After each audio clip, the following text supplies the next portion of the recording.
Science के हर पहलू को डिटेल में अलग अलग वीडियोस में एक्सप्लेन करेंगे, समझेंगे। अगर वीडियोस अच्छी लगती है, कुछ भी इंफॉर्मेशंस मिलते हैं इससे, तो please subscribe the video. Thank you.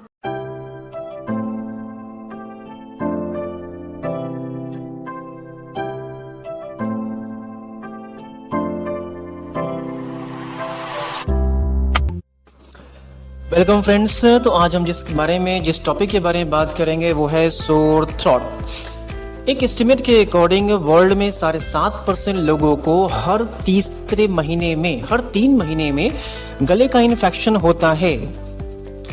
ये गले के इन्फेक्शन से काफ़ी ज़्यादा पेन, गले में जलन और ये कई दिनों तक रहती है। इसके कई सारे रीज़न होते हैं, जिसमें कि viral infections, cold and flu हो सकते हैं, जो कि बहुत पेनफुल होते हैं। हमारे घर वालों ने या बड़ों ने हमें कई बार बताया है, गले के इन्फेक्शंस के केस में गर्म पानी में नमक डाल करके गार्गलिंग यानी कि गलगला करने से राहत मिलती है। बैक्टीरिया आमतौर पे काफ़ी ज़िद्दी होते हैं, काफ़ी ज़्यादा रेसिस्टिव होते हैं इन चीज़ों के, छोटी छोटी चीज़ों के। उसके बावजूद भी ये जो गर्म पानी में हम नमक डालते हैं, इसका असर बैक्टीरिया पे कैसे होता है, जिसके कारण हमारा जो गले का इन्फेक्शन है उसमें हमें राहत मिलती है। ऐसा क्यों? दरअसल इसके ऊपर एक फिनोमिनन काम करता है, बायोलॉजिकल फिनोमिनन है, जिसे कहते हैं ऑस्मोसिस। ऑस्मोसिस एक फिनोमिनन है जिसमें कहता है, जो सिंपल रूप से ये कहता है कि वाटर का फ्लो होगा from the high concentration to the low concentration. यानी पानी का फ्लो होता है ज्यादा कंसंट्रेशन से कम कंसंट्रेशन की तरफ। यहाँ पे जैसे ही हम गर्म पानी में गलगला करते हैं, नमक डाल करके गलगला करते हैं, तो बैक्टीरिया गर्म पानी में मौजूद नमक के संपर्क में आता है। अब यहाँ पे बैक्टीरिया के बॉडी में जो वाटर का कंसंट्रेशन है, वो हमने जो गर्म पानी और नमक लिया है उसमें उस गलगले उस पानी में कंसंट्रेशन से ज्यादा है। अब यहाँ पे 2 चीजें ध्यान देना हमेशा। एक होता है नॉर्मल पानी, यानी बैक्टीरिया के अंदर जो पानी है उसमें वाटर के पार्टिकल्स, वाटर के मॉलिक्यूल ज्यादा है, और सॉल्यूट के यानी कि सॉल्ट पार्टिकल्स या दूसरे जो घुलनशील पार्टिकल्स होते हैं वो कम है। हमने जो गलगले में रूप में जो पानी लिया है उसमें वाटर कम है और सॉल्ट ज्यादा।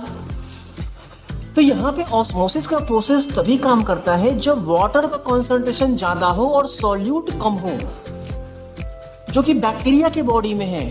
हमारे पानी में जो हम गलगले के रूप में यूज कर रहे हैं उसमें पानी ज्यादा है, पानी कम है, और सॉल्यूट यानी घुलनशील पदार्थ जो है नमक वो ज्यादा है।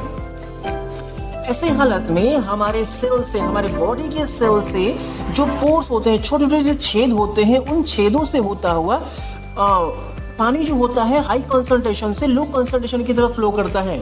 यही प्रोसेस बैक्टीरिया के बॉडी के साथ हो रहा है। जैसे ही हम गलगले के रूप में साल्ट मिला हुआ पानी लेते हैं, बैक्टीरिया के बॉडी उस नमकीन पानी के संपर्क में आता है।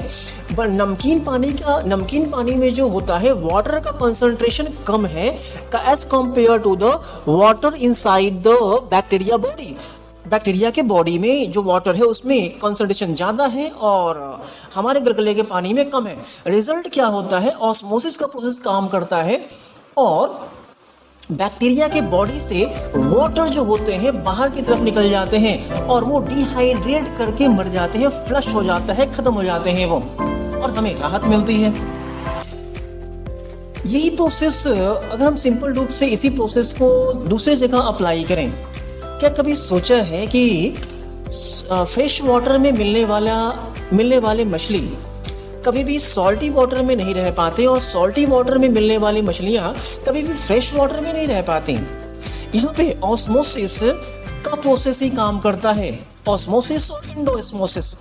सिंपल रूप समझते हैं, मान लेते हैं हमने फ्रेश वाटर में रहने वाली मछली को हमने नमकीन पानी में यानी ओशियन वाटर में डाल दिया। यहाँ पे वही चीजें होगा, फ्रेश वाटर में रहने वाली मछली के बॉडी के अंदर जो वाटर है वो फ्रेश है, यानी उसमें वाटर कंसंट्रेशन बहुत ज्यादा है। जबकि नमकीन पानी में साल्ट कंसंट्रेशन, सॉल्यूट का, घुलनशील पदार्थ का कंसंट्रेशन ज़्यादा है और वाटर कंसंट्रेशन कम है।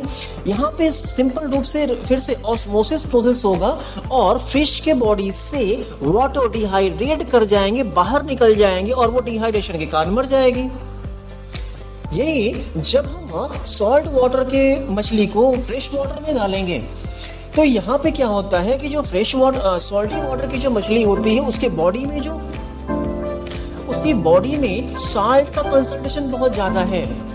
जैसे ही उसको हम फ्रेश वाटर में डालते हैं तो ये जो साल्ट होता है वो लीचिंग करके, यानी पानी में घुल करके निकल जाता है और फिर से वही हो जाता है। यानी उसके बॉडी में क्या होता है, अब उसकी बॉडी में एक लो कंसंट्रेशन बन चुका है और जो फ्रेश वाटर में है उसमें कंसंट्रेशन ज़्यादा है और यहाँ से फ्रेश वाटर का फ्लो होगा फिश के बॉडी में और इतना ज़्यादा बॉडी उस फिश के बॉडी में चला जाए, इतना ज़्यादा वाटर उस फिश के बॉडी में चला जाएगा एंडो ऑस्मोसिस प्रोसेस के तहत कि उसके सेल्स में जो पहले नमक भरे होते थे अब वो पानी से भर जाएंगे और इतना भर जाएंगे कि उसके सेल बर्स्ट हो जाएंगे। क्योंकि आमतौर पे मछलियों के जो सेल्स होते हैं, जो बोन्स होते हैं, वो हॉलो होते हैं और उन हॉलो में समुद्र के मछलियों में नमक भरा होता है। तो लीचिंग प्रोसेस से वो निकल जाता है और एंडोऑस्मोसिस से वापस जो पानी होता है उनके सेल में भर जाता है और उसमें धीरे धीरे करके वो बर्स्ट हो जाते हैं, जिसके कारण मछलियां मर जाती हैं।